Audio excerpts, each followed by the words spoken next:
Biblia inasema ninyi ndio chumvi ya nini? Ya ulimwengu. Je, chumvi ikiharibika itiwe nini ili ipone? Maana yake sisi ni ladha. Sema amina. Mungu amekupa nafasi ya kuwa fundi, a technician. Mungu amekupa neema ya wewe kuwa fundi. Kadiri utakavyochagua kufanya kwa ufanisi, utamu wako utaonjwa na kila anayekutesti. Kama Mungu amekupa neema, wewe ni fundi wa kujenga, acha kujenga, hakikisha unajenga. Mungu amekupa neema, wewe ni mfanyabiashara, acha kufanya biashara, fanya biashara. Jitahidi kuzidisha uwezo wako. Kadiri unavyozidisha ule uwezo Mungu aliyokupa, thamani yako inaongezeka, uhitaji wako unaongezeka. Mungu amekuita kwenye ofisi fulani kama mkurugenzi, usikae pale kama mkalia kiti. Buni namna ya kuifanya kampuni ifike mahali fulani, ili kwamba kila anayekuja atamani kuwa sehemu ya kampuni. Mungu amekupa shamba, umekuwa mkulima. Tengeneza ufanisi katika kilimo, acha kulima. Hicho ni aina ya kipawa Mungu amekiweka ndani yako. Kwa nini mimi siwezi kulima? Maana yake kuna mtu ambaye maisha yake ni kilimo, lakini kwa sababu ameshindwa kufanya kwa ufanisi kilimo, anachelewa hapo kwenye hicho kilimo chake. Mungu amekupa neema ya kuwa mpambaji, acha kupamba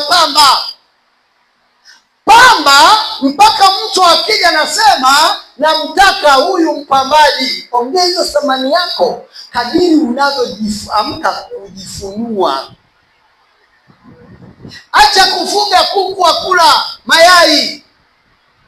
Umejipambanua ni mfugaji, anza kufikiri kufuga kisasa. Wale kuku wa kienyeji wafunge katika mfumo ambao utakupa faida na watu watakuja kujifunza kwako. Mnakwambia ni mtaji tu sina. My dear, unao. Nakumbuka babu yangu aliwahi kunipa kuku wakati tunakuwa. Mimi nimelelewa na babu na bibi. Wakati tunakuwa, babu alikuwa ana tabia fulani. Tulikuwa wajukuu wengi sana pale nyumbani. Kwa hiyo babu alikuwa ana tabia, ukifika umri fulani anakupa kuku, anakwambia huyu ni kuku wako. Sasa anakuangalia utakavyomtreat yule kuku. Mtu mwenye kipawa, mwenye uwezo ndani, yule kuku wake anajaza banda na mabanda. Lakini kuna ambao wakipewa kuku, yule kuku anaishia huyo na anakufa. Kwa hiyo kukawepo na watu ambao wakipewa kuku, wale kuku wanakuwa ni kuku wa msaada. Akija mgeni anasema mwiteni Dennis, tunaomba tu kuku wa kumchinjia mgeni. Na wewe kichwa kikubwa, kuku wenyewe wa familia, ulipewa tu. Na unasema chinjeni yule jogoo pale. Unakuwa umepewa thamani. Hata wakati mnakula pale, mimi nilikuwa nampenda bibi yangu, anasema huyu kuku ni wa Dennis. Kwa hiyo kipapatio kile ambacho kile mgule anapewa Dennis. Sio kwamba alikuwa na upendeleo, sio kwamba ile kuku ni wangu, lakini nilipewa mimi na babu, na mimi nikawa namsimamia kadiri anavyototoa vitoto. Mimi mpaka vile vifaranga vikiwa vinatotoleshwa, kikianza kutoa kichwa vyake kijatoka kwenye, naenda kukisaidia kukitotolesha. Kwa nini? Kuna aina fulani ya mahaba fulani ambayo ameingia ndani yangu kwa sababu ya kile kitu ambacho nimethaminishwa, nimepewa, kwa najenga uwezo. Akawa naenda mbali, tukawa tunafika, akifika kipindi fulani mnapewa mbuzi. Haya, wewe mbuzi wako, wewe kitoto cha mbuzi, unapewa kitoto cha mbuzi kile kidogo kabisa, unakabidhiwa. Nakwambia hivi, kikifika kujifungua, ulali ndani, unalala asije akaua mbuzi wangu. Unamsaidia kuzaa, unazalisha, unakizalisha, unakisafisha, mpaka unakiosha hivi, unakifuta hivi, unajaribu kukibembeleza. Kitoto cha mbuzi, banda linakaa linajaa mbuzi. Sasa tulikuwaga wawili, mbuzi tukipewa tu mbuzi kama ni jike linazaa mapacha. Kwa hiyo ilikuwaga wakizaliwa wanasema, mpeni fulani ndio na mkono wa mbuzi, mpeni fulani ndio na mkono wa ng'ombe, mpeni fulani, mpaka amebabu anakuja kufa. Nina mbuzi karibia 30. Kwa hiyo siku na mambo ya shule kunahitajika, chukua mbuzi yako moja nenda kauze. Hapo siku ambapo anashughulia akasema, mwanangu mimi na mbuzi naona ile wacheka nitaka swedi. Mungu ni swedi hapo buishinja kupa cha kindo. Naelewa. Haleluya. Haleluya. Unatoa ile swedi kwa ajili ya tambiko. Au wakati imechinjwa pale unakaa hivi, maana wewe ndio mtoa mbuzi.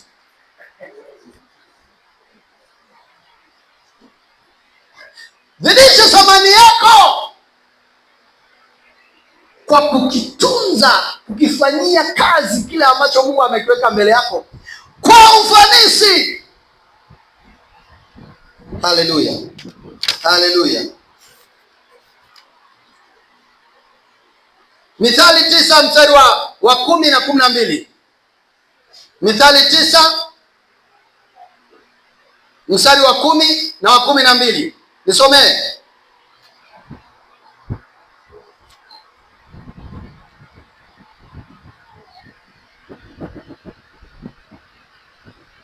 Haujafika? Nisome mimi. Amen. Mcha Bwana ni mwanzo wa hekima. Nenda kwa kituo mwanangu nikuonyeshe. Unapoenda kufungua biashara lazima ianze na Bwana. Unapoenda kuanza ndoa lazima ianze na Bwana. Unapoenda kuanza elimu lazima ianze na Bwana. Unapoenda unaumwa, ukienda hospitalini ukipewa dawa unaanza na Bwana. Jifunze kuvisemesha vitu vyako katika Bwana. Jifunze kupanda roho ya Mungu wako kwenye biashara yako. Jifunze kujiongelesha katika kumcha Bwana. Endelea mwanangu. Na kumjua mtakatifu ni ufahamu. Na kumjua na kuijua biashara ya kweli ni ufahamu. Wewe ni biashara.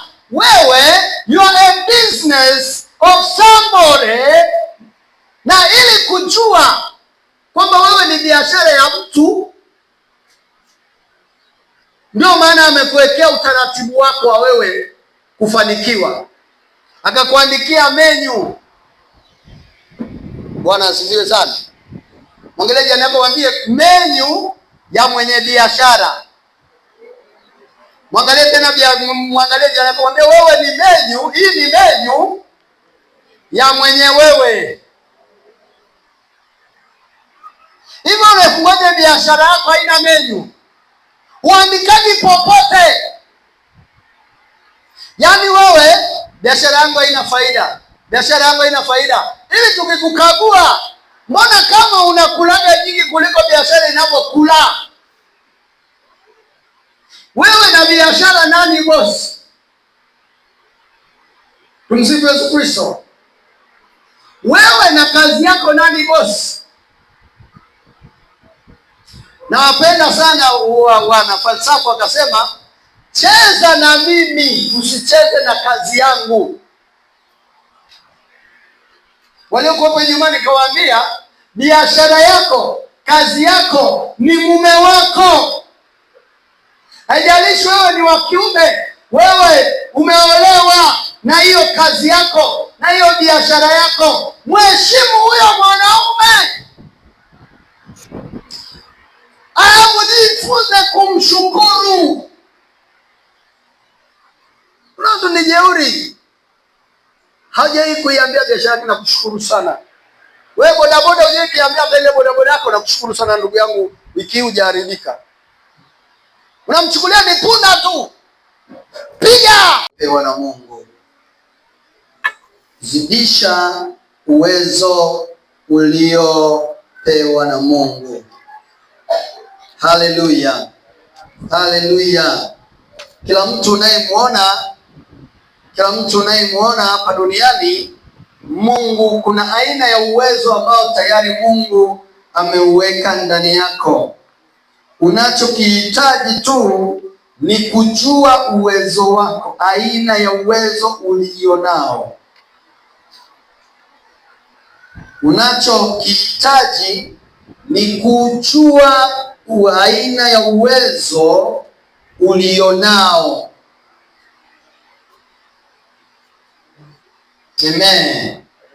Asilimia kubwa ya Wakristo hatujui uwezo tulionao. Namba moja, kila Mkristo ni aina ya mashine inayokusudiwa kukamilisha ama kufungua pori ambalo Mungu ameliandaa ili liwe shamba, alafu litengeneze mazao, na yale mazao yawe baraka kwa ajili ya waliozunguka huo msitu. Mwangalie jirani yako, mwambie hivi, wewe ni msaada kwa ajili ya wengine. Geuka kuwa baraka kwa ajili ya wengine.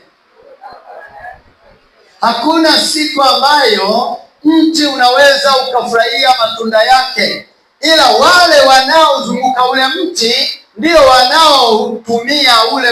wanaufurahia ule mti.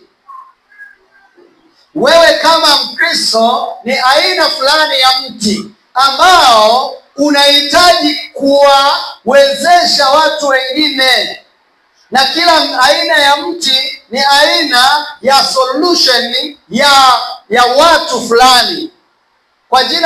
Kwa lugha nyingine, kila aina ya mti unaoona ni dawa inayo uwezo wa kuponya maisha ya mtu. Kila chakula unachokula ni aina ya dawa yenye uwezo wa kukuponya. Kwa hiyo ikiwa wewe ni aina ya mti, kuna uwezo ulioko ndani yako ambao huo uwezo wewe ndio utakayeuwezesha kufanya nini? Kuuzidisha. Wewe ndio unatakiwa ujue kwanza aina ya uwezo ulionao. Waefeso 2 mstari ule wa 8. Tuna muda mfupi tu tunamaliza. Hadi wa 9. Waefeso 2 mstari wa 8 na wa 9. Kama umefika naomba nisomee.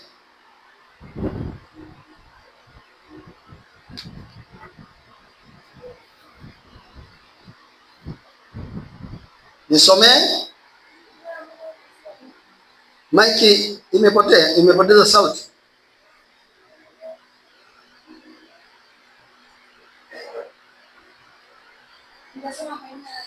Amen. Kwa maana mmeokolewa kwa neema. Kwa maana mmeokolewa kwa neema. Kwa njia ya imani. Kwa njia ya imani. Ambayo hiyo haikutokana na nafsi zenu. Ambayo hiyo haikutokana na nafsi zenu. Ni kipawa cha Mungu. Ni kipawa cha Mungu. Wala si kwa matendo. Mtu awaye yote asije akajisifu. Kwa maana ulipandwa wewe kama mchungwa na ukazaa machungwa matamu, wala si kwa bidii yako kuwa mchungwa mtamu, Usije ukajisifu kwa sababu ya matunda yako matamu, bali kwa ajili ya nini? Kwa ajili ya Kristo. Maana yake kuna vipawa, kuna karama, kuna uwezo ambao upo ndani yako, ambao wewe ndiye unayetakiwa kuuzidisha ili kuongeza thamani yako. Sema amina. Sema amina. Unyie mjei kukutana na mapapai yanaota mapapai makubwa, lakini ukilila sio tamu. Yaani linakaa hapo mpaka ndege wanaamua kula, na ndege na wao wataki vitu ambavyo sio vitamu. Wakionja leo, wakiona sio tamu, wanatelekeza, inaangukia huko chini. Lakini kuna lingine likianza kupiga rangi tu, wasema linaweza likachuma, unaenda kulivishia ndani kwako.